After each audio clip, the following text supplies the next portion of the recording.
Students, आज हम एक बहुत ही इंटरेस्टिंग टॉपिक पढ़ेंगे जो कि करंट सिनारियो में काफ़ी इम्पॉर्टेंट है आप लोगों के लिए। वो होगा न्यूबॉर्न केयर ड्यूरिंग कोविड-19। मतलब कि अब की सिनारियो में कोरोना वायरस का जो सिचुएशन चल रहा है उसमें न्यूबॉर्न का किस तरह से केयर किया जाए या फिर क्या प्रिकॉशनरी मेजर्स है जो हमें न्यूबॉर्न केयर में रखने चाहिए। न्यूबॉर्न डिलीवरी के टाइम, उसके बाद के प्रिकॉशनरी मेजर्स, क्या इन्वेस्टिगेशंस करने चाहिए, मदर ने क्या प्रिकॉशंस रखने चाहिए और नियोनेट को हैंडल करने वाले जो केयर स्टाफ है उन्होंने क्या प्रिकॉशंस रखने चाहिए, ये सब हम आज स्टडी करेंगे।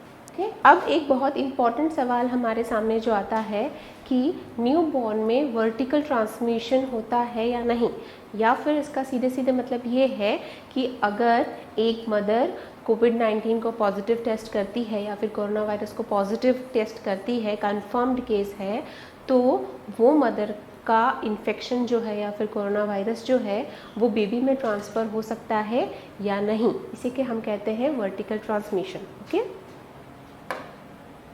अब क्योंकि कोरोना वायरस की या फिर कोविड-19 की जो नॉलेज है वो अभी शुरुआती दौर पर है, उतने टेस्ट रिजल्ट्स हमारे पास नहीं है, उतनी नॉलेज हमारे पास नहीं है, लिमिटेड सोर्स है डाटा कलेक्शन के लिए भी, तो हम कन्फर्मेटरी कुछ भी नहीं कह सकते, एब्सोल्युटली कुछ भी नहीं कह सकते। जितने हमारे पास केसेस आए हैं या फिर हमें जो डेटा मिलता है उस हिसाब से हम इस इन्फ्रेंसेस निकाल सकते हैं। बट अभी बहुत कुछ है डिस्कवर करने को या फिर बहुत डाटा जो है फिलअप करने को अभी बहुत है। एक बार ये पेंडेमिक ख़त्म हो जाएगा उसके बाद ये डाटा कन्फर्मेटरी हिसाब से हमारे सामने आएगा। बट अब इतना जितना डाटा हमारे पास है उससे हम क्या अनुमान लगा सकते हैं या फिर कितना हमें पता चल सकता है, उस हिसाब से हम आज का स्टडी पुट फॉरवर्ड करेंगे या फिर आज का लेक्चर जो है वो हम उस हिसाब से स्टडी करेंगे। तो ये एक डिस्क्लेमर है कि इट इज़ नॉट एब्सोल्यूट, एकदम कन्फर्मेटरी हम आज कुछ भी नहीं कह सकेंगे। बट जितना डेटा हमने कलेक्ट किया है या फिर जितना हमें नॉलेज आज तक आया है उस हिसाब से हम कुछ एक चीज़ें प्रिज्यूम कर सकते हैं। जो चीज़ें हमें पता चली है वो हम आज स्टडी करेंगे।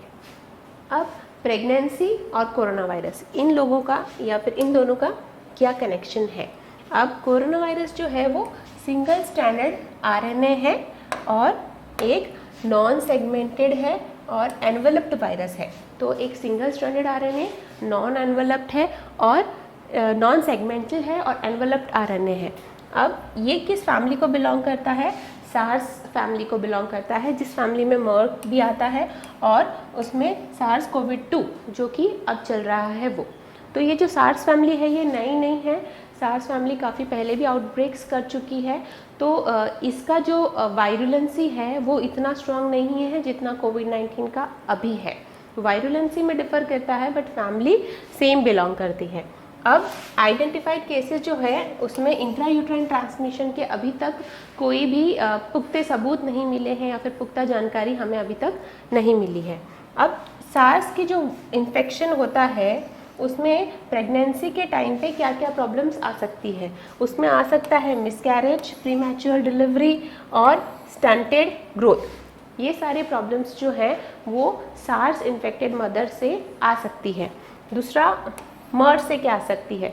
मर्स एसोसिएटेड है poor obstetric outcomes. Poor obstetric outcomes मतलब जो अभी बेबी बॉर्न होने वाला है उसके जो कंडीशंस हैं वो पुअर हो सकते हैं।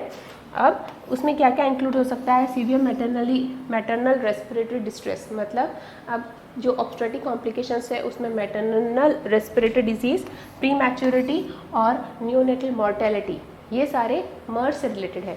तो इससे हम कुछ अंदाज़ लगा सकते हैं कि क्योंकि कोविड-19 इसी फैमिली को बिलोंग करती है तो ये सारे कंडीशन जो सार्स से ऑलरेडी नोन है, ये सारे कंडीशंस हमें टेक केयर करने चाहिए क्योंकि ये सारे कंडीशंस इसमें भी हो सकते हैं या फिर हमें आगे डाटा में पता चलेगा कि है या नहीं।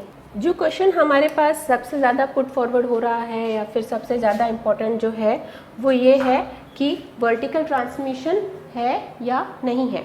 तो ये हम कुछ एक डाटाबेस या फिर कुछ एक पॉइंट्स से कंसिडर करेंगे जो कि हमें जर्नल्स में ऑलरेडी जो पब्लिश हुए हैं केसेस उससे पता चले। तो लैंसेट ने क्या पब्लिश किया कि retrospective single centre descriptive case एक ही पब्लिश किया है। उसमें रेट्रोस्पेक्टिव स्टडी मतलब पहले केस हो चुका है उसके बाद उसके बारे में स्टडी की गई है। उसमें उन्होंने किया है कि 7 पेशेंट कन्फर्म्ड थे, उसमें से 3 नियोनेट्स जो हैं वो 3 नियोनेट को टेस्ट किया गया, एक नियोनेट पॉजिटिव आया एट 36 आवर्स। ठीक है, तो इसका मतलब है कि 7 पेशेंट्स का रेट्रोस्पेक्टिव स्टडी किया गया कंफर्म्ड केसेस का, उसमें से 3 नियोनेट्स को टेस्ट किया गया, उसमें से सिर्फ एक है जो पॉजिटिव आया, बट वो भी आफ्टर 36 आवर्स का जो टेस्टिंग पीरियड था उसके बाद में। तो अभी इससे आपको ये नहीं पता चलेगा कि वर्टिकल ट्रांसमिशन हुआ था या नहीं, क्योंकि 36 आवर्स के बाद में अब हम सैंपल अगर लेंगे तो उस 36 आवर्स में जो कांटेक्ट होता है मदर का बेबी से, उस कांटेक्ट ट्रांसमिशन को आप निगलेक्ट नहीं कर सकते। तो यहाँ पे आप कंफर्मेटरी नहीं कर सकते कि वर्टिकल ट्रांसमिशन हुआ था, नहीं। Vertical transmission in the sense कि जब बेबी इंट्रायूटराइन था तभी बेबी को मदर से ट्रांसमिट हो गया था या नहीं हुआ था, इसे आप कंफर्मेटरी नहीं कह सकते। इसीलिए no confirmation of intrauterine transmission. अब 9 प्रेग्नेंट वुमेन्स का एक बार और फिर से स्टडी किया गया। उस स्टडी में हमें एमनियोटिक फ्लूइड जो है, कॉर्ड ब्लड और नियोनेटल थ्रोट का स्वैब और breast milk samples 6 newborn babies में से लिए गए। अब इनमें से सारे ही इन्फेक्टेड मदर्स थे, बट उनका बेबीज़ का रिजल्ट जो है वो नेगेटिव आया। मतलब सारी एमनियोटिक फ्लूइड की जो टेस्टिंग की गई, कॉर्ड ब्लड में से जो टेस्टिंग की गई, और नियोनेट मतलब बेबी बॉर्न होने के तुरंत बाद उनका जो थ्रोट स्वैब लिया गया और ब्रेस्ट मिल्क के सैंपल्स जो लिए गए, उनमें वायरस होने के जो सबूत थे वो नहीं पाए गए। मतलब इवन मदर पॉजिटिव होने के बावजूद ये सारी चीज़ों में वायरस नहीं था। तो सबसे ज़्यादा इम्पॉर्टेंट चीज़ यहाँ पे आपको देखनी है वो ये है कि ब्रेस्ट मिल्क में भी ये सैम्पलिंग नेगेटिव आई। मतलब इवन दो मदर पॉजिटिव है, बट उसके ब्रेस्ट मिल्क में वायरस के जो जीवाणु है वो नहीं पाए गए। तो ये चीज़ आपको ध्यान में रखनी है, क्योंकि जब हम कांटेक्ट की बात करते हैं तो कांटेक्ट की बात में मदर टू बेबी का कांटेक्ट में ब्रेस्ट मिल्क एक इम्पॉर्टेंट फैक्टर है। तो ब्रेस्ट मिल्क में ये चीज़ नहीं है। तो अगर कांटेक्ट प्रॉपरली हम अवॉइड करें या फिर अच्छे से स्टरलाइज करें तो ब्रेस्ट मिल्क में ये चीज़ या फिर ये वायरस की कोई भी जीवाणु नहीं है, तो ब्रेस्ट मिल्क बेबी को दिया जा सकता है। तो इसी से हम ये इंक्लूड करेंगे कि आउटकम्स जो है वो सारे पॉजिटिव है या फिर गुड है। अब एक और पब्लिकेशन जामा पीडियाट्रिक्स, इसमें भी स्टडी की गई 33 नियोनेट्स की। ठीक है, अब 33 नियोनेट्स की जो स्टडी की गई उसमें से क्या रिजल्ट आया? उसमें रिजल्ट आया कि उसमें से 3 नियोनेट्स जो है वो पॉजिटिव है। 3 नियोनेट्स के जो नेज़ोफेरेंजियल और एनल स्वैब्स जो लिए गए वो पॉजिटिव मिले, बट इनका जो टाइमिंग है वो था 2nd and 4 days of life. तो अभी भी आप कंफर्मेटरी नहीं कह सकते वर्टिकल ट्रांसमिशन हुआ था कि नहीं, क्योंकि टेस्ट के जो डे थे वो डे 2 और डे 4 था। All were negative by day 7। मतलब इवन दो ये पॉजिटिव आने के बावजूद डे 7 पर सारे ही बच्चे नेगेटिव पाए गए। No indication that amniotic fluid, cord blood and breast milk were tested. यहाँ पे एमनियोटिक फ्लूइड, कॉर्ड ब्लड और ब्रेस्ट मिल्क जो है उसके टेस्टिंग या फिर सैम्पलिंग नहीं की गई थी। Concluded that they cannot rule out vertical transmission. अब इन्होंने कंक्लूड ये किया कि वर्टिकल ट्रांसमिशन को हम रूल आउट नहीं कर सकते, क्योंकि हमारे पास एविडेंट डाटा अभी भी नहीं है। बट ये जो डाटा है इससे हम एक अजम्पशन ले सकते हैं कि ये क्योंकि डे 2 और डे 4 पे हुआ था तो कॉन्टैक्ट में be an issue, but vertical transmission cannot be ruled out. तो यहाँ पे postmortem infection also cannot be ruled out. Possible cases of vertical transmission reported in JAMA, ये कंक्लूसिव यहाँ पे होगा पॉसिबिलिटी है, बट यहाँ के जो एविडेंस है वो क्या क्या देते हैं कि प्रेग्नेंट मदर कोविड-19 से एविडेंस ऑफ निमोनिया ऑन सीटी, मतलब उसका कंफर्मेटरी क्या है कि कोविड-19 से पॉजिटिव थी, निमोनिया ऑन सीटी था। मतलब ये उसका स्टेज को दर्शाता है कि स्टेज पे थी। Mother's IgG and IgM antibody levels to कोविड-19 were elevated about 21 days post symptom onset. मतलब यहाँ पे आप यह कंफर्मेटरी क्या क्या चीज़ें उन्होंने ली कि क्या चीज़ से आपको पता चला कि ये कंफर्मेटरी कोरोना वायरस से पॉजिटिव पाई गई। वजाइनल सिक्रीशंस जो थे वो नेगेटिव थे। अब ये क्यों इंपॉर्टेंट है वजाइनल सिक्रीशंस नेगेटिव थे, क्योंकि जब हम ट्रांसमिशन की बात करते हैं तो ट्रांसमिशन का ड्यूरिंग डिलीवरी या फिर जब वजाइनल बर्थ होता है या फिर नॉर्मल डिलीवरी होती है, during that time also it can be assist as a contact, या फिर वजाइनल सिक्रीशंस जो है वो बेबी के कॉन्टैक्ट में आते हैं। हालांकि हमने ये पहले देखा कि कॉर्ड ब्लड में नहीं था या फिर एमनियोटिक फ्लूइड में नहीं था, बट हम ये भी हम लोगों को कन्फर्मेटरी चाहिए कि वजाइनल सिक्रीशंस में इस वायरस के अवशेष पाए जा रहे हैं या फिर नहीं। तो यहाँ पे एक चीज़ बहुत इंपॉर्टेंट है कि वजाइनल सिक्रीशंस जो हैं वो सारों के नेगेटिव पाए गए। Okay, infant girl born at about 24 days after mom's such symptoms began, mother wore 95 mask and did not hold the infant। ये सारे नेसेसरी प्रिकॉशंस यहाँ पे लिए गए कि मदर को बेबी को, जो बेबी इन्फेंट है उसको होल्ड नहीं करने दिया गया, मदर को मास्क पहना गया। प्रिकॉशन जो बेसिक प्रिकॉशंस रहते हैं कॉन्टैक्ट ट्रांसमिशंस के, वो यहाँ पे रूल आउट किए गए। इन्फेंट इमीडिएटली क्वारंटाइंड इन NICU, तो इन्फेंट को जो है इमीडिएटली NICU में शिफ्ट किया गया, मदर से कोई भी कांटेक्ट नहीं होने दिया गया। जैसे कि हमने पहले भी देखा यहाँ पे वजाइनल सिक्रीशंस थे जो नेगेटिव थे और ऐसे मदर टू बेबी का कांटेक्ट नहीं होने दिया, बेबी को डायरेक्ट NICU में शिफ्ट किया गया। 2 hours of age, 2 hours of age का मतलब होता है कि बेबी बॉर्न के बाद में 2 घंटे के अंदर अंदर ही या फिर दूसरे घंटे में बेबी का सैम्पलिंग किया गया। जैसे कि पहले हमने दिया था बेसिक हमारे इंटरफ्रेंस या फिर बेसिक प्रॉब्लम क्या आ रही थी कि बेबी का जो सैम्पलिंग है वो एट 2 डे या फिर एट 4 डेज पे लिया गया या फिर आफ्टर 36 आवर्स। तो अब यहाँ पे एक तो कांटेक्ट की कोई भी जो संभावना थी उसको अवॉइड किया गया, सेकेंडली 2 आवर्स पे बेबी का सैंपल लिया गया। अब यहाँ पे क्या पाया गया कि उस बेबी में IgG और IgM लेवल्स जो SARS-CoV-2 से रिलेटेड थे वो एलिवेटेड पाए गए। तो यहाँ पे एक इम्पॉर्टेंट चीज़ आपको यहाँ पे नोटिस करनी है कि IgG और IgM एंटीबॉडीज़ दोनों ही एलिवेटेड पाई गई। अब साइटोकाइंस एंड एलिवेटेड WBC, ठीक है, तो साइटोकाइंस भी एलिवेटेड थे और WBC भी एलिवेटेड। ये बहुत ही इंपॉर्टेंट पॉइंट है जो आपको यहाँ पे नोटिस करना है कि सेकेंड आवर्स पे जो सैम्पलिंग की गई उसमें बेबी के IgG, IgM, साइटोकाइंस और WBC सारे ही एलिवेटेड पाए गए। नेज़ल स्वैब्स बेबी वर नेगेटिव, इसका मतलब कि नेज़ल स्वैब में या फिर सिक्रीशंस में बेबी के कोरोना वायरस नेगेटिव पाया गया या फिर COVID-19 नेगेटिव पाया गया। तो हमने इम्पॉर्टेंट पॉइंट क्या देखा कि एट 2 आवर्स के सैम्पलिंग में बेबी के IgG, IgM एलिवेटेड हैं, उनके साइटोकाइंस जो है वो एलिवेटेड है, WBC एलिवेटेड है, बट बेबी के नेज़ल स्वैब में कोई भी COVID-19 पॉजिटिविटी के लक्षण नहीं है। सो COVID-19 नेगेटिव आया है नेज़ल स्वैब में। मदर्स ब्रेस्ट मिल्क नेगेटिव, ठीक है, तो यहाँ पे टेकन 30 डेज आफ्टर सिम्टम का ऑनसेट, मतलब सिम्टम के ऑनसेट के 30 डेज के बाद में इसका सैंपल लिया गया, बट ब्रेस्ट मिल्क में यहाँ भी कोरोना वायरस या फिर COVID-19 के लिए ये नेगेटिव टेस्ट किया गया। Although infection at delivery cannot be ruled out, IgM antibodies usually don't appear until 3 to 7 days after infection, and IgM evident of this baby at second hours post birth। इसका मतलब ये है कि अभी भी rule out नहीं कर सकते मिनिमल ट्रांसमिशन जिससे हम कहते हैं, बट IgM और IgG जो होता है वो सेकेंड आवर्स में या फिर सेकेंड आवर में जब सैम्पलिंग किया गया तब एलिवेटेड पाने जाने का कोई रीज़न नहीं था।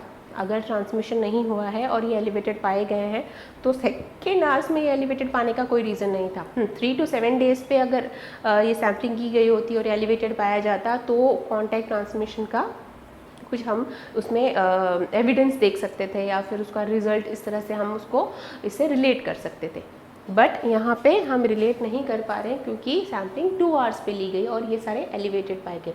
तो एक इम्पॉर्टेंट नोट है यहाँ पे जो आपको याद रखने के लिए काफ़ी इम्पॉर्टेंट है कि यहाँ पे क्या क्या चीज़ें हमने ये इस सैम्पलिंग में या फिर क्योंकि ये सैम्पलिंग छोटी थी या फिर एक ही केस में हम ये देख रहे हैं तो हम इसे एविडेंस नहीं कह सकते या फिर इसका रिजल्ट कन्फर्मेटरी नहीं कह सकते, बट जो चीज़ें हमें पता चली है, जो नॉलेज हमें पता चला है उससे बार बार एक चीज़ सामने आ रही है कि वजाइनल सिक्रीशन और ब्रेस्ट मिल्क में ये चीज़ें या फिर कोरोना वायरस की जो वायरस है वो ट्रांसमिट नहीं हो रहे हैं। Cautious interpretation of this case, इसमें IgM एंटीबॉडीज कंटेक्ट से नॉन स्पेसिफिक है, cross reactivity common, false positives is an issue. तो यहाँ पे दो तीन चीज़ें बोलते कि सारे प्रिकॉशंस लिए गए थे, बट दो तीन इश्यूज़ जो सामने आके आ रहे हैं कि फॉल्स नेगेटिव जो आ रहे हैं, उस तरह के जो इश्यूज़ हैं वो भी हम इसमें कंसिडर हमें करने की ज़रूरत है कि फॉल्स नेगेटिव भी आ रहे हैं। तो ये केस में फॉल्स नेगेटिव नहीं था, ये हम कन्फर्मेटरी नहीं कह सकते। हाँ, ऑल्दो क्रॉस रिएक्टिविटी कॉमन है, बट हम इस चीज़ को यहाँ पे एक स्पेसिफिक डेटा लेके नहीं ले सकते, बट एक चीज़ जो है हमें ये नॉलेज मिला है, ये जो दो तीन चीज़ों के नॉलेज मिले हैं, इसे हम इग्नोर नहीं कर सकते। Baby had negative nasal swabs from 2 hours to 16 days of age when last tested, so was never shedding virus at any time। मतलब उसका बेबी का सेकेंड आवर्स पे जो सैम्पलिंग ली, उसके बाद 16th डे पे फिर से सैम्पलिंग ली और बीच में भी सैम्पलिंग ली, तब तक बेबी कोरोना नेगेटिव था या फिर कोविड-19 के लिए नेगेटिव टेस्ट किया था। बेबी ने कभी भी, बेबी के सिक्रेशंस में कहीं भी कोरोना वायरस कभी भी ट्रांसमिट होने के कोई भी लक्षण नहीं पाए गए। सो इससे हम क्या इन्फ्रेंस ले सकते हैं कि अभी तक कोई भी कन्फर्मेटरी वर्टिकल ट्रांसमिशन का डेटा हमारे पास नहीं आया है। Most newborn's born to COVID-19 positive mothers reported in the literature were either not tested or were negative। ठीक है, तो या तो टेस्ट नहीं की गई मदर्स, लिटरेचर में जो भी मदर्स की सैम्पलिंग ली है, या फिर उनके टेस्ट जो हैं वो नेगेटिव आए हैं। न्यूबॉर्न्स जो कि कोविड-19 पॉजिटिव मदर्स को बॉर्न हुए, उनकी बात कर रहे हैं हम। Small number of published positive cases were tested more than 24 hours after birth, so postpartum infection can not be ruled out. ये जो हम लोग बार बार बात कर रहे हैं ना कि जो भी टेस्टिंग की गई वो टेस्टिंग 24 आवर्स के बाद में की गई। सो 24 आवर्स के बाद में जो टेस्टिंग की जाती है उसमें कॉन्टैक्ट ट्रांसमिशन के जो चांसेस रहते हैं वो हम अवॉइड नहीं कर सकते। तो वर्टिकल ट्रांसमिशन के अभी तक प्रूफ, कोई भी चीज़ के डाटा में कोई भी प्रूफ नहीं मिला गया है, और या तो मदर्स जो पॉजिटिव थी मदर्स, उनके बेबीज़ को टेस्ट नहीं किया गया, या फिर जिनको टेस्ट किया गया वो 24 आवर्स के बाद में टेस्ट किया गया, और जो पॉजिटिव आए थे वो, और जो पहले टेस्ट किया गया और बाद में भी टेस्ट किया गया वो बेबीज़ मोस्टली नेगेटिव आए हैं। तो वर्टिकल ट्रांसमिशन को अभी भी हम कंक्लूड नहीं कर सकते कि वर्टिकल ट्रांसमिशन हुआ है कि नहीं, क्योंकि कॉन्टैक्ट ट्रांसमिशन जो है हम उसे रूल आउट नहीं कर पाए। तो अब वर्टिकल ट्रांसमिशन अगर पॉसिबली कॉन्टैक्ट से हो रहा है तो वर्टिकल ट्रांसमिशन को हम किस तरह रूल आउट करेंगे, उसका तो हमने कन्फर्मेटरी कोई डाटा हमारे पास है नहीं, बट कॉन्टैक्ट ट्रांसमिशन जो है उसे हमें रूल आउट करना है या फिर उसे अवॉइड करना है, ये हमें अभी पता चल गया है कि हमें कॉन्टैक्ट ट्रांसमिशन जितना हो सके उतना हमें अवॉइड करना है। वर्टिकल ट्रांसमिशन का डेटा नहीं है, बट अभी तक जो डेटा जो जितना मिला है उसमें ज़्यादा एविडेंस जो है वो नहीं हो रहा है, इसकी तरफ जा रहा है, ना कि हो रहा है इसकी तरफ जाने से। तो अभी जो ये ट्रांसमिशन है वो किस तरह से, एक बार हम ग्राफिकल रिप्रेजेंटेशन से देखेंगे कि अगर मदर कोरोना पॉजिटिव पाई गई है या फिर कोविड-19 पॉजिटिव पाई गई है तो जैसे कि क्या क्या सिम्टम्स होंगे। एलिवेटेड लीवर एंजाइम्स होंगे मदर में, मदर को डायरिया हो सकता है, निमोनिया के हमें लक्षण एक्सरे में दिख सकते हैं, मायोकार्डाइटिस दिख सकता है। तो इसमें जो सबसे पहले सिम्टम्स जो आते हैं maternal influenza like illness, sore throat, cough, malaise, myalgia, ये जो इनिशियल सिम्टम्स आते हैं, इनके अलावा ये सारी चीज़ें भी लेटर ऑन पे आते हैं। तो अगर इस तरह के कोई भी सिम्टम्स मदर को दिख रहे हैं तो टेस्टिंग करवाइए। टेस्टिंग में अगर पॉजिटिव आया है तो हमें क्या क्या प्रिकॉशंस रखने हैं। तो सबसे पहला चीज़ जो हमें कन्फर्मेटरी पता है कि ड्रॉपलेट और कॉन्टैक्ट स्प्रेड होता है, that is confirmatory. Vertical transmission का कन्फर्मेशन नहीं है हमारे पास, बट ये तो कन्फर्मेटरी है। तो हमें क्या क्या चीज़ें का ध्यान रखना है यहाँ पे, कि हमें क्या क्या गाइडलाइंस ध्यान में रखनी है कि डिलीवरी के टाइम पे हमें प्रॉपर या फिर स्पेशल प्रिपेयर्ड डिलीवरी रूम चाहिए, जहाँ की सारे जो भी अवेलेबल वर्कर्स, स्टाफ वर्कर्स हैं, डॉक्टर्स हैं, नर्सेस हैं, उन सब ने PPE किट पहनना चाहिए, नेसेसरी सारे प्रिकॉशंस रखने हैं, और जो भी एक्स्ट्रा सामान जो डिलीवरी रूम में रखा हुआ है जो कि डिलीवरी के लिए यूज़फुल नहीं है उनको बाहर करना है। मतलब जो कि डिलीवरी के लिए चाहिए वही इंस्ट्रूमेंट्स वहाँ पे हो, एक्स्ट्रा जो नॉन स्पेसिफिक नहीं है, नॉन स्पेसिफिक इंस्ट्रूमेंट्स जो बाकी के इंस्ट्रूमेंट्स हैं उनको डिलीवरी रूम से बाहर कर दीजिए, ताकि वो जो कॉन्टैक्ट स्प्रेड है वो बाकी की चीज़ों में ना है। नेसेसरी प्रिकॉशंस स्टेरिलाइजेशन वगैरह तो रखनी ही है हमें, ठीक है।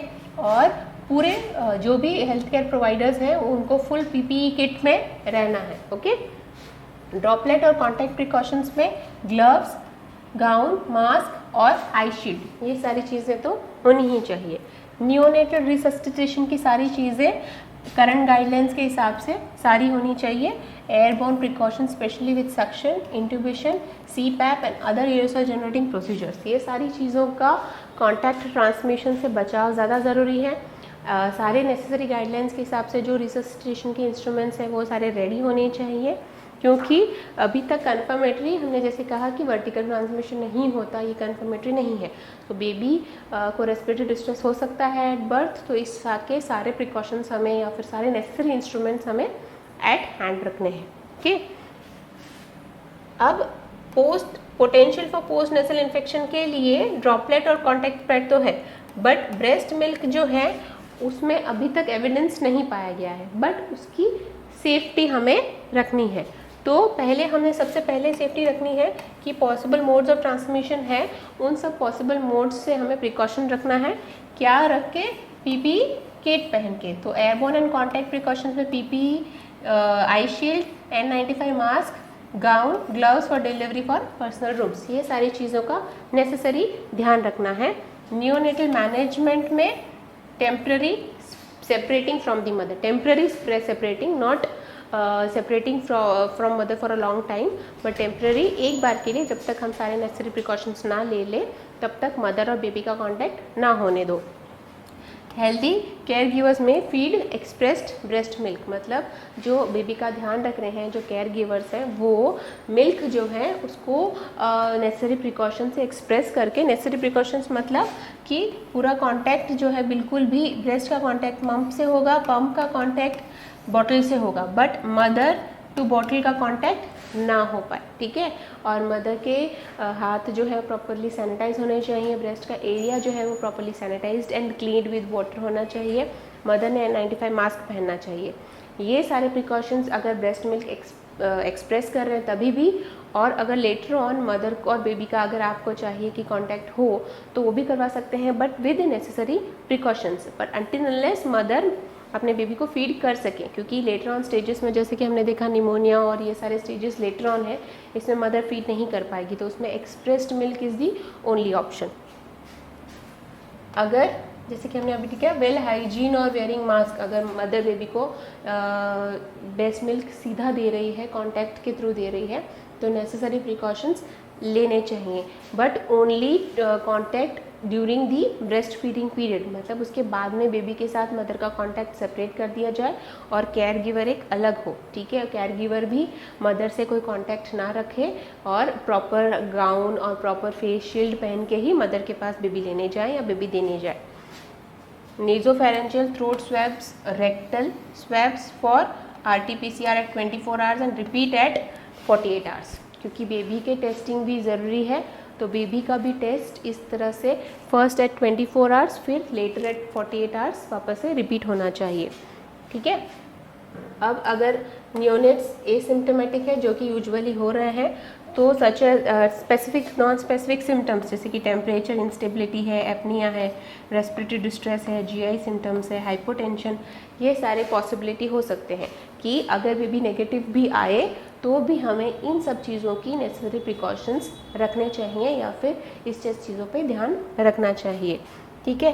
तो डिलीवरी मोड जो है वो यूजुअल ऑब्स्टेट्रिक प्रैक्टिस के हिसाब से ही होगा, मतलब नॉर्मल वजाइनल डिलीवरी भी करवा सकते हैं, क्योंकि हमने जैसे देखा कि वजाइनल सिक्रीशंस में भी कोरोना के कोई भी सिम्टम या वायरसेस नहीं पाए गए, ओके। अब एक थोड़ा सा हम इससे तो वर्टिकल ट्रांसमिशन वाले चीज़ से थोड़ा सा आगे जाके कि कोरोना वायरस के जो सिम्टम्स हैं उसका असर बच्चों में या फिर नियोनेट्स में और चिल्ड्रंस में कितना दिखता है। जैसे कि हमने कहा कि या इसका जो वायरुलेंसी है वो बहुत ज़्यादा है, बट बच्चों को ये प्रोटेक्ट करता है कि या फिर कितने एज ग्रुप तक हमें उसका ज़्यादा ध्यान रखना है, इसका वायरुलेंस बच्चों पे कितना असर पड़ता है इसका वायरस का, ये सारी चीज़ें थोड़ी सी हम एक ग्लिम्स में पढ़ेंगे। कि ज़्यादा रिव्यू नहीं हुआ है, 171 केसेस का ही रिव्यू है हमारे पास, जिसको कंफर्म्ड 19 कोविड-19 के चिल्ड्रन हैं। उनकी मीडियन एज 6 to 7 ईयर्स के आसपास रखे हैं।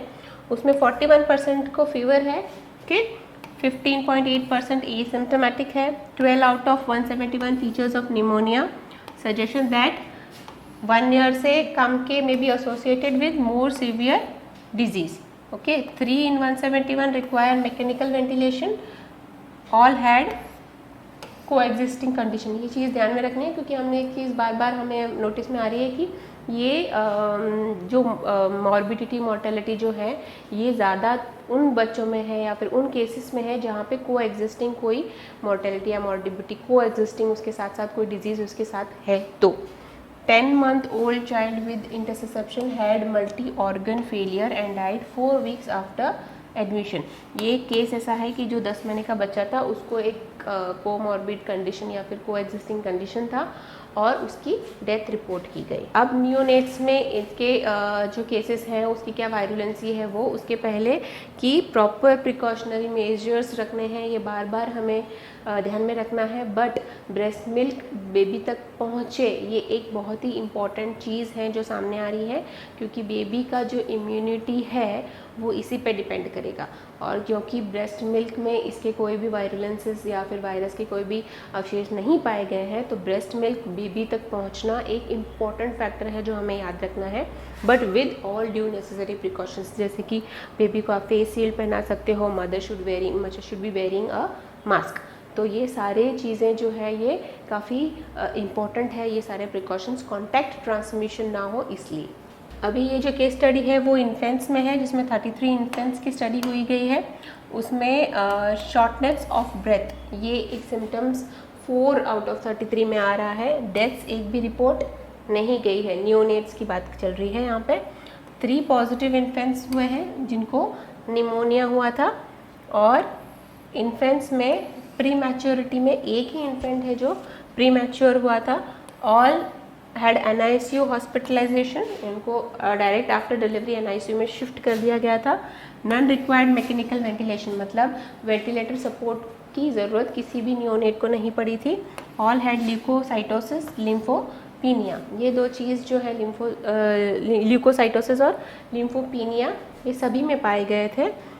Unclear whether the clinical manifestations in these infants was due to maternal corona infection, क्योंकि ये सारी चीज़ें जो हैं हम नॉर्मली भी इतने केस अगर न्यूबॉर्न के पढ़ेंगे तो हमें ये शॉर्टनेस ऑफ ब्रेथ या फिर respiratory distress in the newborn, ये सारी चीज़ें हम पहले से पढ़ते आ रहे हैं। तो इतना कन्फर्मेटरी आप नहीं कह सकते कि ये कोरोना की वजह से हुआ, ठीक है। तो अभी हमने दो चीज़ें अभी तक हमने एकदम क्लियरली देखी, या फिर कैसे थे क्वेश्चन मार्क के साथ क्लियरली देखी कि वर्टिकल ट्रांसमिशन का अभी तक कोई क्लियर हमें फंडा या फिर क्लियर शॉर्ट इंडिकेशन नहीं मिला है कि वर्टिकल ट्रांसमिशन हुआ है। सेकेंडली, ब्रेस्ट मिल्क में कोरोना वायरस के कोई भी अवशेष नहीं पाए गए, वजाइनल सिक्रीशंस में नहीं पाए गए, और इसीलिए ये जो ब्रेस्ट मिल्क है बच्चे तक पहुँचना ज़रूरी है। और सेकेंडली, नियोनेट्स में कोरोना वायरस होने के इन्फेक्शन होने के चांसेस जो हैं, जब तक कांटेक्ट अवॉइड किया जाए तब तक इतने ज़्यादा केसेस नहीं पाए गए। प्लस एडिशनली कि नियोनेट्स की जो रिकवरी है वो जल्दी हो रही है, ओके।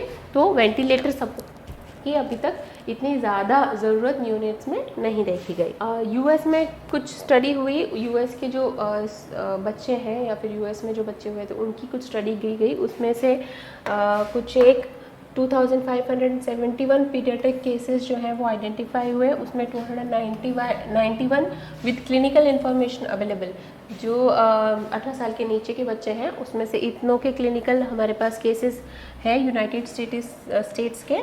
उसमें 93% को फीवर, कफ और शॉर्टनेस ऑफ ब्रेथ की कंप्लेन हुई है। तो 93% में फीवर, कफ और शॉर्टनेस ऑफ ब्रेथ ये सिम्टम्स जो है उभर के आया है। 57% वर मेल, ये ज़्यादा इम्पोर्टेंट नहीं है बट है data. 3 deaths reported overall but no details provided, मतलब 3 डेथ रिपोर्ट की गई है बट उसकी डिटेल्स हमारे पास नहीं है, तो अगेन कन्फर्मेटरी नहीं होता है। 15% were less than 1 year of age, इसमें से 15% थे जो 1 साल के नीचे है। Hospitalisation most common among those aged less than 1 year and those with underlying condition, मतलब जो 1 साल के नीचे के बच्चे हैं और वो बच्चे जिनको कुछ डिजीज़ उसके साथ चल रहा है, अंडरलाइंग कंडीशन जिसे कहते हैं, उनको हॉस्पिटलाइजेशन मस्ट है। और 5 of 15 PICU admissions were in children less than 1 year of age, जो 1 साल के कम के बच्चे हैं उनको नेसेसरी प्रिकॉशंस रखने की ज़रूरत है। ये हमें इस डेटा से काफ़ी एविडेंटली पता चल रहा है। अब कुछ एक जनरल इंफॉर्मेशन, प्रेगनेंसी आउटकम्स में क्या है, have been reported to be good overall with spontaneous and iatrogenic preterm labour being the most reported adverse outcome. इसका मतलब ये है कि जनरल इन्फॉर्मेशन में कि कोरोना वायरस में आउटकम जो है, प्रेगनेंसी में आउटकम जो है वो ओवरऑल गुड है, इतना बैड नहीं है और जो आउटकम है वो, और उसमें सबसे एडवर्स इफेक्ट पाया गया है spontaneous and iatrogenic preterm labour, ये सबसे ज़्यादा एडवर्स पाया गया है। बट इसमें भी आप कह सकते हो कि ये तो नॉर्मली भी हम देखते हैं कि प्रीटर्म लेबर हो जाता है बहुत सारे कंडीशंस में।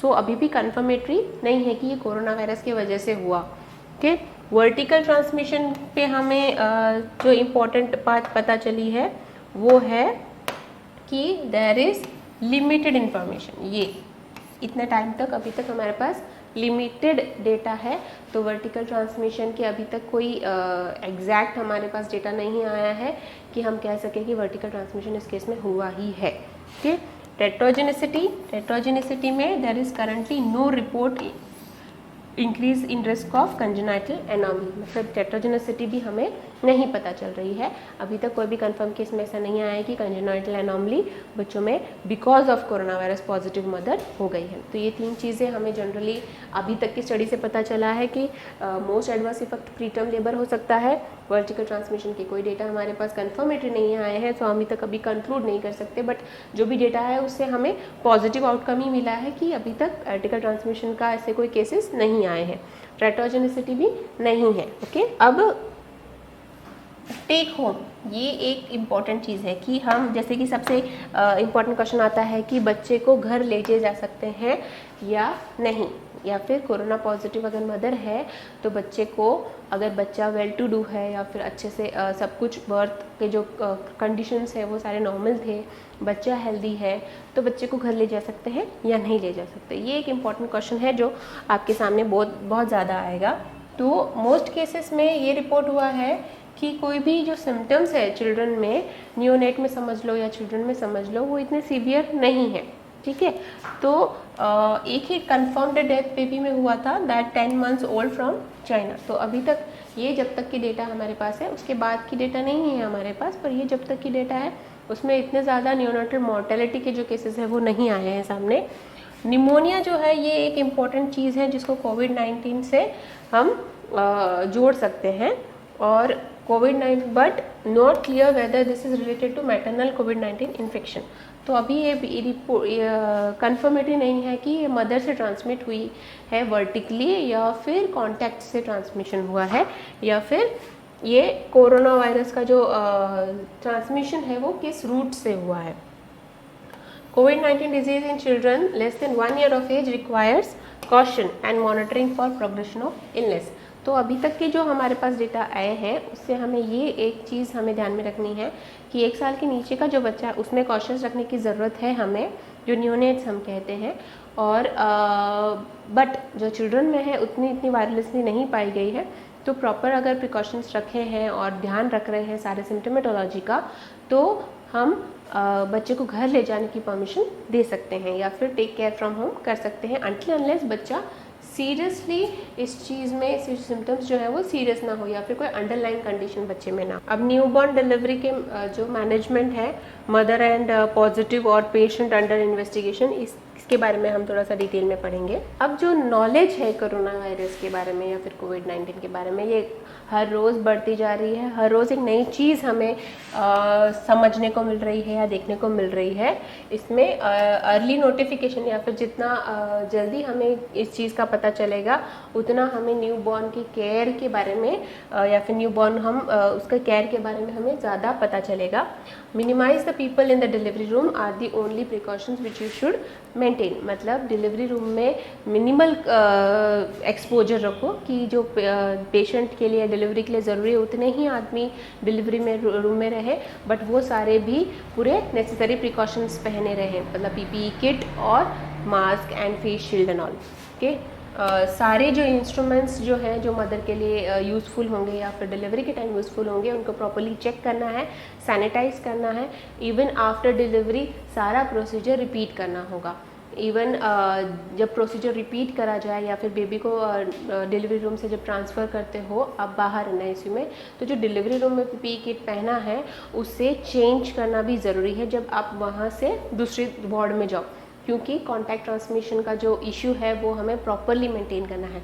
तो वो PPE किट या फिर वो गाउन्स जो आपने डिलीवरी रूम में पहने हैं वो वहीं पे उतार के चेंज करके फिर हमें बेबी को लेके दूसरे रूम में जाना है। सो जो कॉन्टैक्ट वाला जो इशू है वो हम जितना मिनिमाइज कर सके उतना फ़ायदे में रहोगे।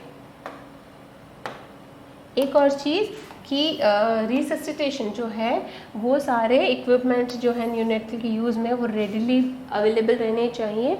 उसमें जो जैसे मैंने बोला कि जो अननेसेसरी इक्विपमेंट्स हैं उसको डिलीवरी रूम के बाहर ही रखना है, और रिससिटेशन कार्ड जो है वो एकदम हैंडी रखना है। तो जस्ट आउटसाइड डिलीवरी रूम रखना चाहो कि फटाक से लेके आ सके उतना तो भी चलेगा, बट जो अननेसेसरी जितने भी इंस्ट्रूमेंट्स हैं वो डिलीवरी रूम के बाहर होने चाहिए। अब इन्फेंट जो है फैमिली मेंबर्स से सेपरेट नहीं होना चाहिए, but family not to accompany on transfer. मतलब फैमिली के साथ तो होने चाहिए, बट जब बेबी को डिलीवरी रूम से ट्रांसफ़र कर रहे हो तब फैमिली मेंबर्स उसके आसपास नहीं रहे ताकि ट्रांसमिशन के चांस ना हो, अनटिल अनलेस पूरा इवैल्यूएशन उसका कंसल्टेशन पूरा हो जाए और सारा जो IPAC मैनुअल है उसके सारे जो एडमिशन के प्रोसीजर्स हैं या फिर प्रिकॉशनरी प्रोसीजर्स हैं वो सारे फॉलो होने चाहिए। अभी तक आपके अपने पास इनसफिशेंट डेटा है जो एविडेंस है कि वर्टिकल ट्रांसमिशन हो रहा है नहीं, तो उसकी वजह से आपको नेसेसरी सारे प्रिकॉशंस ये मान के चलना है कि जब तक बेबी का टेस्ट ना हो तब तक बेबी को कोविड-19 पॉजिटिव मान के ही सारे प्रिकॉशंस लेने हैं। और addition of airborne requirements is not recommended at this time for the care of the newborn at delivery only. मतलब कि एक बार डिलीवरी रूम के बाद में एयरबोर्न इन्फेक्शन जो है वो एयरबोर्न इन्फेक्शंस जो हैं उसका एडिशनल केयर लेना है हमें। बेबी को तुरंत PPE किट पहना दो या फिर उसको फेस शील्ड पहना दो, इस तरह के जो है वो हमें जब तक एविडेंस ना मिले तब तक इस तरह के जो रिगरसली चीज़ें करना है वो नहीं करनी। एक बार पूरा टेस्टिंग हो जाए, पॉजिटिविटी या नेगेटिविटी का पता चल जाए, उसके बाद ही ये सारी चीज़ें करनी है। अब मैटरनल केयर से रिलेटेड जो इश्यूज़ हैं वो सारे क्लियर होने चाहिए कि मदर का भी उतना ही केयर होना चाहिए जितना बेबी है, क्योंकि अगर मदर को प्रॉपरली ब्रेस्ट फीड या फिर ब्रेस्ट मिल्क आएगा तो ही बेबी हेल्दी रहेगा। सो सारे जो नेसेसरी प्रिकॉशंस हम ले रहे हैं उसमें मदर और बेबी का जो बॉन्ड है वो ना टूट जाए, इस चीज़ का भी आपको ध्यान रखना है। ये जैसे कि हमने पहले भी देखा कि अगर एंटिसिपेट कर रहे हो कि मदर को जो एंटिसिपेशन हम करते हैं ना कि मदर को कोविड-19 पॉजिटिविटी है तो हम एंटिसिपेट करते हैं बच्चे को भी होगी। तो अगर एंटिसिपेटेड है तो नेसेसरी सारे प्रिकॉशंस, नेसेसरी सारे जो स्टेप्स हैं वो सारे लेने चाहिए। उसमें आपको नियोनेटल केयर का जो है ना एडमिशन वो और वेल बॉर्न न्यूबॉर्न, ये दोनों के केयर मतलब प्री टर्म न्यूबॉर्न और वेल बॉर्न न्यूबॉर्न मतलब जो टर्म न्यूबॉर्न है उन दोनों के एंटिसिपेटेड केयर या इस पे जो हम क्राइटेरिया फॉलो करते हैं उनको एज इट इज़ फॉलो करना है। The only thing which you should add is the necessary precautions you have to take for avoiding the contact transmission for to the baby. तो जो अगर प्री टर्म है तो उस तरह के प्रिकॉशंस और अगर टर्म है तो उस तरह के नेसेसरी प्रिकॉशंस हमें लेने हैं। अगर आपको सिर्फ कंफर्मेटरी नहीं है कि बेबी को कोरोना पॉजिटिव है कि नहीं। तो जब तक कंफर्म हो रहा है तब तक सारे प्रिकॉशंस जो हैं, एडिशनल प्रिकॉशन, उनको फैमिली से आइसोलेट करना या फिर उसको बेबी को मदर से आइसोलेट रखना। Isolation is not necessary but necessary precautions की कांटेक्ट ना हो वो रखना ज़रूरी है। आफ्टर डिलीवरी भी सारे जो केयर है नॉर्मल वार्ड में या फिर NICU में एडमिशन के जो नॉर्मल क्राइटेरियाज हम फॉलो करते हैं आफ्टर डिलीवरी, वो सारे जो कांटेक्ट ड्रॉपलेट इन्फेक्शन से कांटेक्ट हो सकता है, वो सारे जो प्रिकॉशन नेसेसरी हैं वो सारे भी आपको रखने हैं, क्योंकि यही जो टाइम है केयर गिवर का जो कि काफ़ी इंपॉर्टेंट है, जो इनिशियल फ्यू आवर्स है जब तक आपको टेस्टिंग ना आ जाए वो। और उसके बाद भी मदर को सारा कुछ समझा के देना है कि किस तरह से बेबी और मदर के बीच में कांटेक्ट नहीं होना चाहिए। केयर गिवर जो है वो अदर रूम में बेबी का केयर करे, मदर जो है वो अपने आप को आइसोलेट रखे, ओनली जब ब्रेस्ट फीड करवाना हो तभी बेबी को मदर के पास लाया जाए। और उस टाइम भी मदर प्रॉपर पूरा पूरी अपनी प्रिकॉशन लें कि जो ड्रॉपलेट ट्रांसमिशन है वो ना हो, कॉन्टैक्ट से ट्रांसमिशन ना हो, properly hand wash, hygiene, mask, face shield, ये सारी चीज़ों का इस्तेमाल किया जाए। कन्फर्म्ड न्यू केसेस जो होते हैं उनका मैनेजमेंट में है, वो भी मैनेजमेंट प्रोटोकॉल के हिसाब से होना चाहिए, सारे प्रोटोकॉल्स फॉलो होने चाहिए। उसमें अगर आपको कोई न्यूनेट है, उसका केस का कॉन्टैक्ट हिस्ट्री है या फिर जो सस्पेक्टेड पेशेंट है इन्वेस्टिगेशन के अंडर है, उन सब का भी जो वायरुलेंसी है वो टेस्ट भी प्रॉपर प्रोटोकॉल के हिसाब से होना चाहिए। क्लिनिकल मैनिफेस्टेशन में इंक्यूबेशन पीरियड जो है वो 3 to 7 डेज़ का है इन जनरल। सो 1 डे जो है वो शॉर्टेस्ट पीरियड है और 14 डेज़ जो है वो लॉन्गेस्ट पीरियड है। तो ये जो ट्रांसमिशन का टाइम है या फिर इंक्यूबेशन पीरियड का जो टाइम है, इसे भी हम ध्यान में रखना चाहिए कि 3 डेज़ अभी जैसे कि 2 आवर्स में आपने एक केस देखा जिसमें 2 आवर्स में उसका सैम्पलिंग लिया गया था, वो नेगेटिव था, बट उसका मतलब ये नहीं है कि वो इंक्यूबेशन टाइम में नहीं था। तो वो इंक्यूबेशन पीरियड हो सकता है, इसीलिए उसकी रीसैम्पलिंग की गई और वो 16th डे तक नेगेटिव था। ये चीज़ की हमें यहाँ पे उस केस में हमें पता चला। तो ये चीज़ हमें ध्यान में रखनी है कि 1 day is the shortest incubation period and 14 days is the longest. तो ये इंक्यूबेशन पीरियड को आप रूल आउट नहीं कर सकते। क्लिनिकल फीचर्स क्या क्या आ सकते हैं? टेम्परेचर इंस्टेबिलिटी और लिथार्जी, ये क्लिनिकल सिम्टम्स जो है वो न्यूरोलॉजी के आ सकते हैं। रेस्पिरेटरी में न्यूनेट में क्या हो सकता है? Grunting, nasal flaring, tachypnoea, chest retraction, central cyanosis और पैलर और एपनिया, ये सारी चीज़ें हैं जो जनरल सिम्टम्स में आती है जो रेस्पिरेटरी रिलेटेड है। तो ये बहुत ही इंपॉर्टेंट है, जिसमें नेजल फ्लैरिंग जो है वो और भी ज़्यादा इंपॉर्टेंट हो जाती है क्योंकि ये रेस्पिरेटरी डिस्ट्रेस को दर्शाती है। ग्रंटिंग जो है वो सेकंड इंपॉर्टेंट है क्योंकि वो आपको सुनाई देती है, बट नेजल फ्लैरिंग दिखाई देने लगेगी। ओके, तो उसमें टेकिपनिया, चेस्ट रिट्रैक्शन, ये दोनों चीज़ें भी आपको बहुत ही अच्छे से ऑब्जर्व करनी आनी चाहिए। GI सिम्टम्स में क्या आ सकते हैं? एब्डोमिनल डिस्टेंशन आ सकता है, बच्चे का पेट फूला लग सकता है आपको। फीडिंग इंटॉलरेंस, मतलब बच्चा फीड नहीं ले पा रहा है, बार बार उल्टी कर सकता है, तो डायरिया हो सकता है बेबी को। इस तरह के आपको GI सिम्टम्स दिख सकते हैं। एमेसिस मतलब उल्टी आना। तो जो GI सिम्टम्स हैं वो भी इम्पॉर्टेंट है, जो कि नॉर्मली भी हम देखते हैं बच्चों में। देखो नॉर्मल न्यूबॉर्न होता है उनमें भी ये सिम्टम्स हो सकते हैं, रेस्पिरेटरी हो सकते हैं और ये GI सिम्टम्स होते हैं, बट क्योंकि इसकी मदर कोरोना पॉजिटिव है या फिर कोविड-19 पॉजिटिव है, तो इस सब चीज़ों की एडिशनली आपको ध्यान में रखना है कि ऐसे कोई भी सिम्टम्स आए तो उनको हम अरे नॉर्मली ऐसा होता है, इस तरह से उसको रूल आउट ना किया जाए। अब लैब फाइंडिंग्स में क्या क्या आपको मिल सकता है?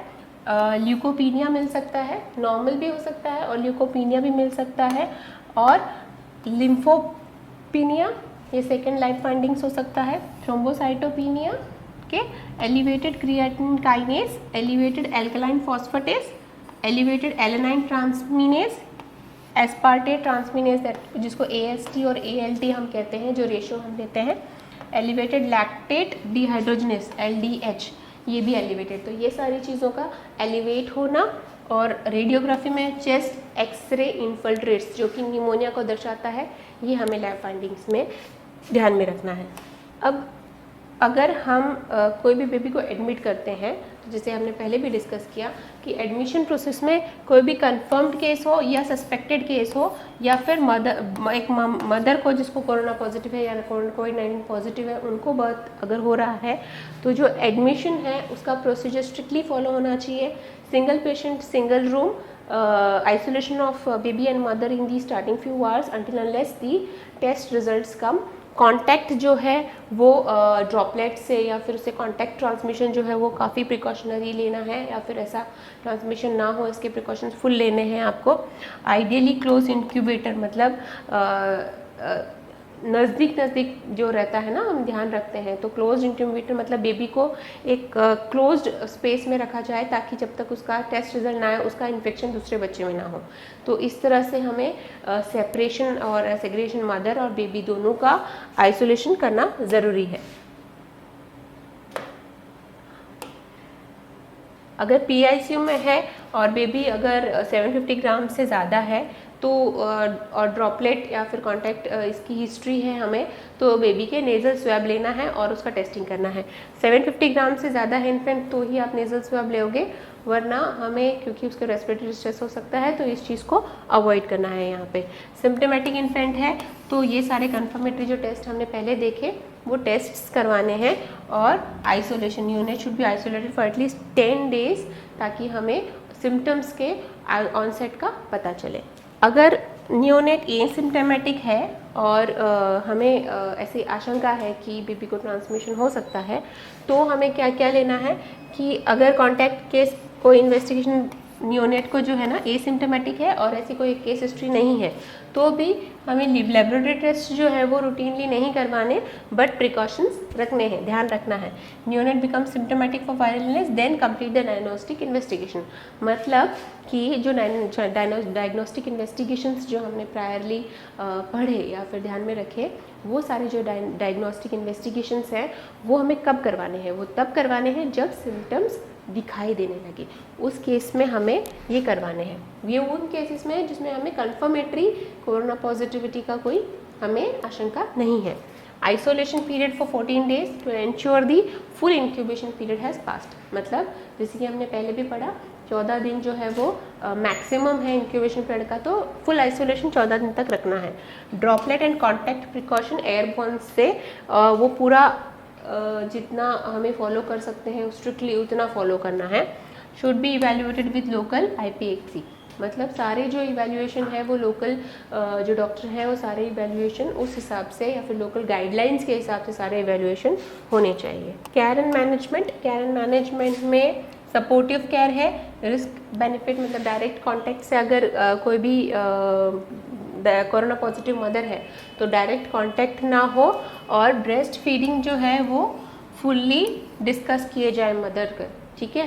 तो मदर को ये चीज़ जानना ज़रूरी है कि ब्रेस्ट मिल्क में जो है वो ट्रांसफ़र होने के चांसेस नहीं है, तो ब्रेस्ट मिल्क जो है किसी भी तरीके से दिया जाए, डायरेक्टली दिया जाए या फिर एक्सप्रेस करके दिया जाए, ब्रेस्ट मिल्क जो है वो बेबी तक पहुंचना बहुत ज़रूरी है। Okay, mother should put on face mask, practice hand hygiene, skin to skin contact reduce करना है जितना हो सके, ड्रॉपलेट और कॉन्टैक्ट ट्रांसमिशन है उसका प्रॉपरली ध्यान रखना है। नियोनेट जो मदर से सेपरेट हो सकता है, every effort should be provided to facilitate expressed breast milk, मतलब अगर मदर और बेबी का कांटेक्ट नहीं हो पा रहा है तो जितना हो सके उतना एफर्ट्स लेना है कि ब्रेस्ट मिल्क बेबी तक एक्सप्रेस करके पहुँचे। ओके, डिस्चार्ज के क्या कंसिडरेशन है कि डिस्चार्ज जो है वो लोकल गाइडलाइंस के हिसाब से हो सकता है, बेबी की कंडीशन के हिसाब से हो सकता है। मदर अगर कंडीशन है कि मदर घर पे छोड़े जा सके या फिर डिस्चार्ज कर सकते हैं तो आप डिस्चार्ज कर सकते हो, बट ये सारा जो क्राइटेरिया है वो लोकल गाइडलाइंस के हिसाब से होगा। आप कोई क्राइटेरिया फॉलो ऐसे ही नहीं कर सकते, मतलब एक जगह का जो गाइडलाइंस है वो अलग होगा, दूसरी जगह का गाइडलाइंस अलग है, तो जैसे जैसे लोकल गाइडलाइंस फॉलो कर रहे हैं उस हिसाब से हो सकता है। बट अगर मदर और बेबी दोनों ही हेल्दी है, प्रॉपर प्रिकॉशनरी मेजर्स आपने उनको समझा दिए हैं, सारे जो सिम्टोमेटोलॉजी आ सकते हैं वो ध्यान में रखना समझा दिया है, तो you can discharge the mother and the baby, but only if you have explain everything properly. जो कॉन्टैक्ट है वो सारा अवॉइड करने का, अदरवाइज 14 डेज तक आप अगर आइसोलेट करना चाहते हो या फिर लोकल गाइडलाइंस के हिसाब से 14 डेज तक उसको यहीं पे रखना है, ये ऐसे गाइडलाइंस है, तो 14 डेज के बाद में टेस्टिंग के बाद में उनको डिस्चार्ज कर सकते हो। ये सारे रेफरेंसेस का चार्ट है जहाँ से ये रेफरेंसेस लिए गए। तो आज हमने इन शॉर्ट ये सीखा कि वर्टिकल ट्रांसमिशन का कोई भी एविडेंस अभी तक नहीं मिला है, तो हम उसको रूल आउट भी नहीं कर सकते, ठीक है। कॉन्टैक्ट ट्रांसमिशन है ये बहुत ज़्यादा उभर के आ रहा है, तो इसे जितना हो सके PPE kit, face mask, face shield ये सारों से जितना हो सके स्टरलाइजेशन से जितना हो सके इसे हाइजीन मेंटेन करके इसे अवॉइड करना है नियोनेट टू मदर, ठीक है। और ये दोनों को, मदर और नियोनेट दोनों को जो सेपरेट अगर करना पड़े तो भी ब्रेस्ट मिल्क जो है वो एक्सप्रेस करके दो, but breast milk is very important. और ब्रेस्ट मिल्क में और वजाइना सेक्रेशन में दोनों में ही कोरोना के कोई भी अवशेष नहीं पाए गए हैं। तो ये चीज़ जो है ये काफ़ी इम्पॉर्टेंट है न्यूबॉर्न केयर में, जो कि हमें अब तक पता चली है। रिसेंट एडवांसमेंट या फिर और क्या डाटा आएगा उस हिसाब से ये जितना भी डाटा हमने आज पढ़ा वो चेंज हो सकता है। सो इधर तक जो हमने पढ़ा वो याद रखिए और आगे अगर कोई चेंजेस हुआ तो हम अपडेट करेंगे। Thank you.